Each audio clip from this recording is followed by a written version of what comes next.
Di Piala Dunia 2026 adalah penambahan jumlah peserta sebanyak 16 tim. Tak hanya Eropa dan Amerika Latin saja yang mendapatkan tambahan jatah tiket, namun Asia hingga Oseania akhirnya juga mendapatkan jatah langsung ke Piala Dunia 2026. Untuk Piala Dunia 2026, Asia yang sebelumnya hanya mendapatkan 4 tiket, di edisi 2026 akan mendapatkan 8 slot lolos otomatis dan 1 tim tampil di babak playoff. Dengan bertambahnya jatah tiket ke Piala Dunia, hal itu tentu menjadi keuntungan bagi timnas Indonesia agar bisa lolos ke turnamen sepak bola paling bergengsi dunia tersebut. Namun, sebelum bermain di putaran final Piala Dunia 2026, timnas Indonesia harus melewati tahapan yang cukup panjang di babak kualifikasi. Pertama, timnas Indonesia harus melewati babak pertama kualifikasi Piala Dunia 2026 zona Asia. Sekedar diketahui, tim yang menduduki peringkat 26 hingga 47 Asia harus lebih dulu melewati babak tersebut. Jika memenangkan babak pertama, Indonesia akan lolos ke babak kedua kualifikasi Piala Dunia 2026 zona Asia. Fase kedua ini akan diikuti tim-tim peringkat 1 sampai dengan 25 Asia. Ditambah lagi dengan 11 negara yang lolos dari babak pertama. Hal itu berarti babak kedua bakal diikuti oleh 36 negara. Sebanyak 36 negara itu akan dibagi ke dalam 9 grup. Tim yang finish di posisi 1 dan 2 masing-masing grup berhak lolos ke babak selanjutnya, yaitu babak ketiga. Hal itu berarti ada 18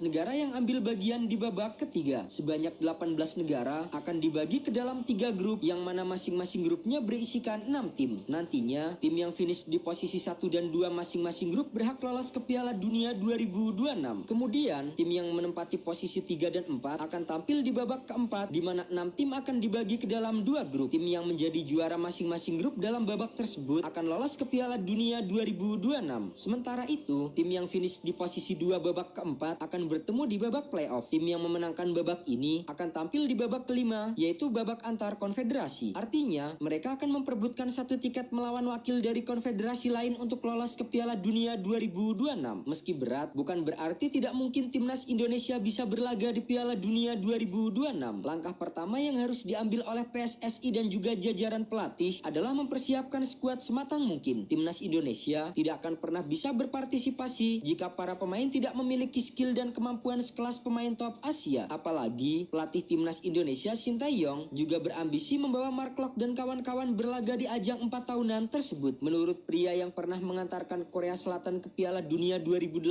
itu, perubahan format Piala Dunia 2026 membuka peluang lebih besar bagi Indonesia. Selain Sintayong, ambisi besar bermain di Piala Dunia juga dilontarkan oleh pemain naturalisasi Sandy Walsh. Pemain KV Mechelen itu memiliki ambisi besar untuk dapat membawa Indonesia ke ajang Piala Dunia 2026.